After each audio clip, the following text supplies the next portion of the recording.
10. Suret. Gel, bugün Nevruz-u Sultani'dir. Haşiye. Bu suretin remzini 9. hakikatte göreceksin.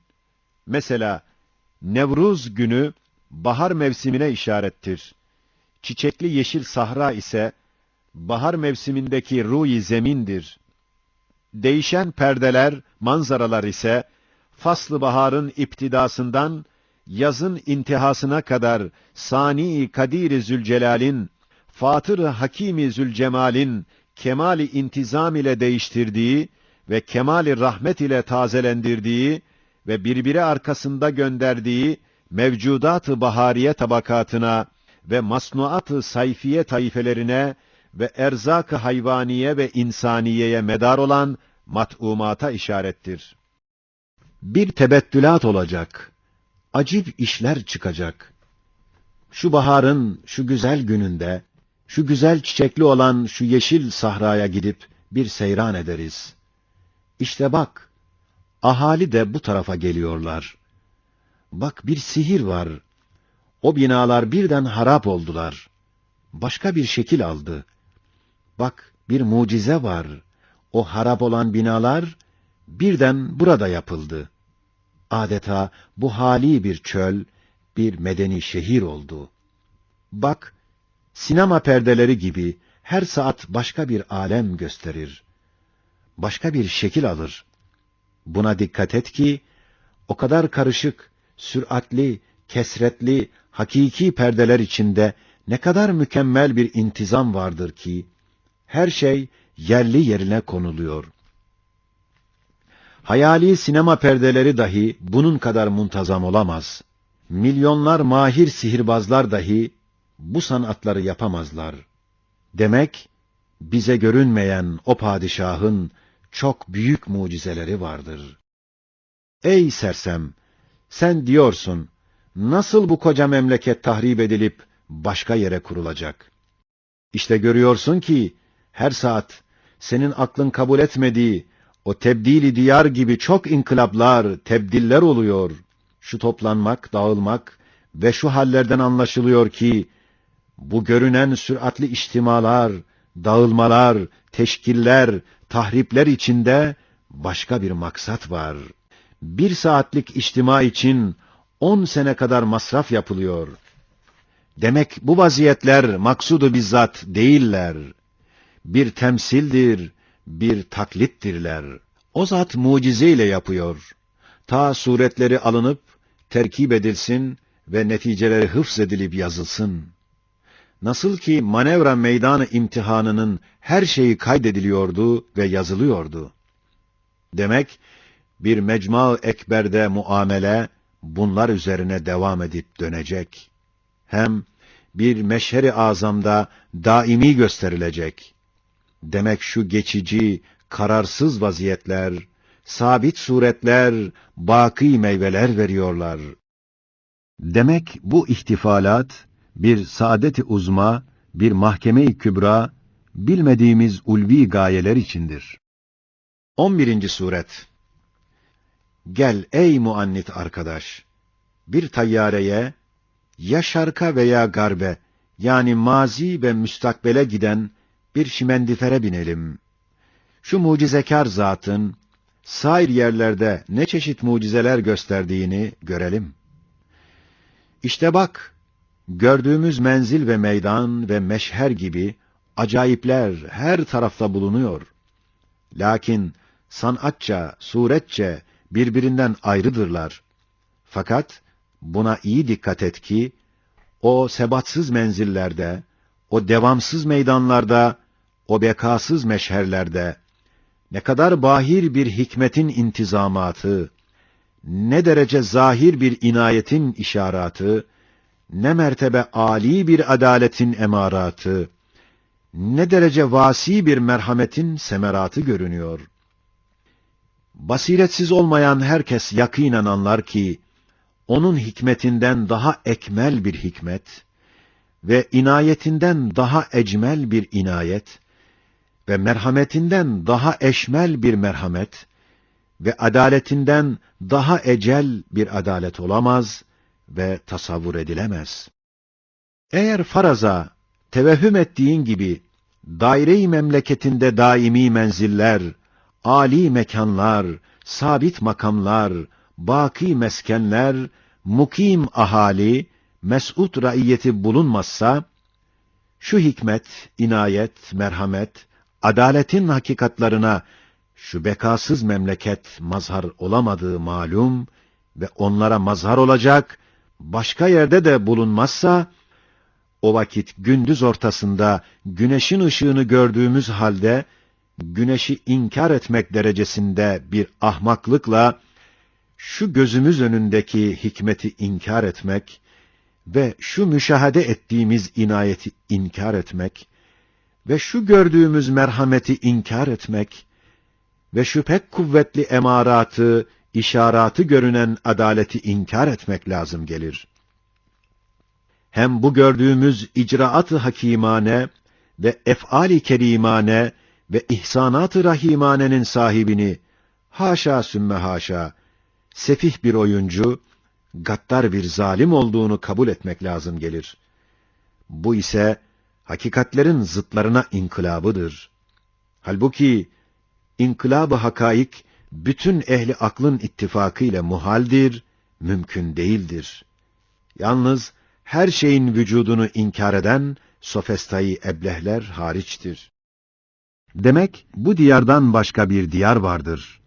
Onda bir mahkeme-i kübra, bir madele-i ulya, bir mekreme-i uzma vardır ki, ta şu merhamet ve hikmet ve inayet ve adalet tamamen tezahür etsinler.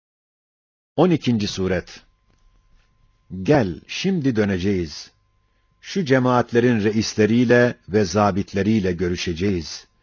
Ve teçhizatlarına bakacağız ki, o teçhizat, yalnız o meydandaki kısa bir müddet içinde geçinmek için mi verilmiştir?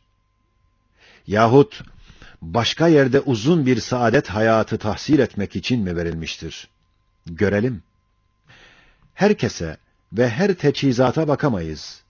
Fakat, numune için şu zabitin cüzdan ve defterine bakacağız. Bu cüzdanda zabitin rütbesi, maaşı, vazifesi, matlubatı, düsturu harekatı vardır. Bak, bu rütbe birkaç günlük için değil, pek uzun bir zaman için verilebilir. Şu maaşı hazine-i hassadan filan tarihte alacaksın yazılıdır.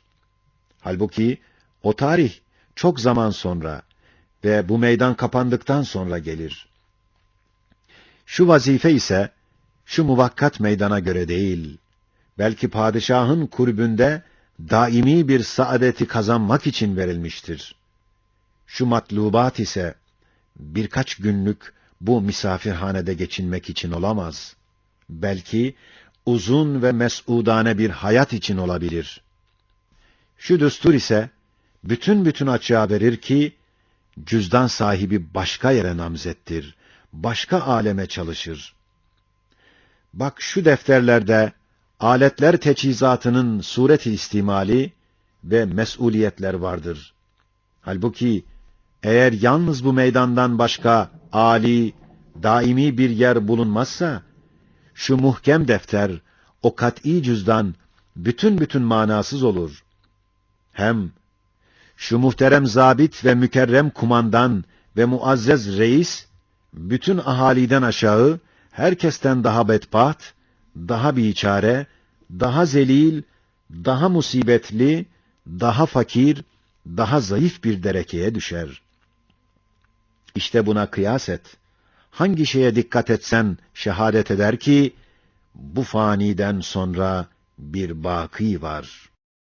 Ey arkadaş! Demek bu muvakkat memleket bir tarla hükmündedir. Bir talimgahtır, bir pazardır. Elbette arkasında bir mahkeme-i kübra, bir saadet-i uzma gelecektir. Eğer bunu inkar etsen, bütün zabitlerdeki cüzdanları, defterleri, teçhizatları, düsturları, belki şu memleketteki bütün intizamatı, hatta hükümeti inkar etmeye mecbur olursun ve bütün vaki olan icraatın vücudunu tekzip etmek lazım gelir. O vakit sana insan ve zişuur denilmez. Sofistailerden daha akılsız olursun. Sakın zannetme, tebdil-i memleket delilleri bu 12 surete münhasırdır. Belki haddü hesaba gelmez emareler, deliller var ki, şu kararsız, mütegayyir memleket, zevalsiz, müstekar bir memlekete tahvil edilecektir. Hem haddü hesaba gelmez işaretler, alametler var ki, bu ahali şu muvakkat misafirhanelerden alınacak, saltanatın makarı daimisine gönderilecek. Bahusus, gel sana 12 suret kuvvetinden daha kuvvetli bir bürhan daha göstereceğim. İşte gel bak, şu uzaktaki görünen cemaat-i azime içinde, evvel adada gördüğümüz büyük nişan sahibi Yaver-i Ekrem, bir tebligatta bulunuyor. Gidelim, dinleyelim. Bak, o parlak Yaver-i Ekrem, bak o yüksekte talik edilmiş ferman-ı azamı ahaliye bildiriyor ve diyor ki, hazırlanınız, başka daimi bir memlekete gideceksiniz. Öyle bir memleket ki, bu memleket ona nispeten bir zindan hükmündedir. Padişahımızın makarr-ı saltanatına gidip, merhametine, ihsanlarına mazhar olacaksınız. Eğer güzelce bu fermanı dinleyip itaat etseniz, yoksa isyan edip dinlemezseniz, müthiş zindanlara atılacaksınız, gibi tebligatta bulunuyor. Sen de görüyorsun ki, o ferman-ı azamda öyle icazkar bir turra var ki, hiçbir veçile kabili taklit değil. Senin gibi sersemlerden başka herkes, o ferman, padişahın fermanı olduğunu kat'î bilir ve o parlak Yaver-i Ekrem'de öyle nişanlar var ki, senin gibi körlerden başka herkes o zatı, padişahın pek doğru tercümanı evamiri olduğunu yakinen anlar.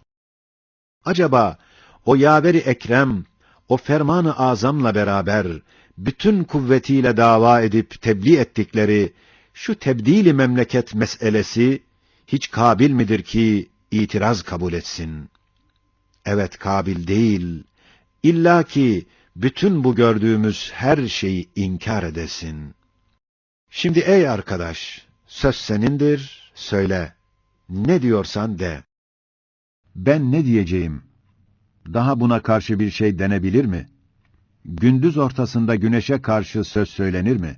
Yalnız derim ki, elhamdülillah, 100.000 defa şükür olsun ki, vehim ve heva tahakkümünden, nefis ve heves esaretinden kurtulup, daimi hapis ve zindandan halas oldum ve inandım ki, bu karmakarışık, kararsız misafirhanelerden başka ve kurbu şahanede bir diyar-ı saadet vardır, biz de ona namzediz. İşte haşir ve ahiretten kinaye ve ibaret olan şu hikaye-i temsiliye burada tamam oldu. Şimdi tevfik-i ilahiyle hakikat-ı ulyaya geçeceğiz. Geçmiş 12 surete mukabil 12 mütesanit hakikat ile bir mukaddime beyan edeceğiz.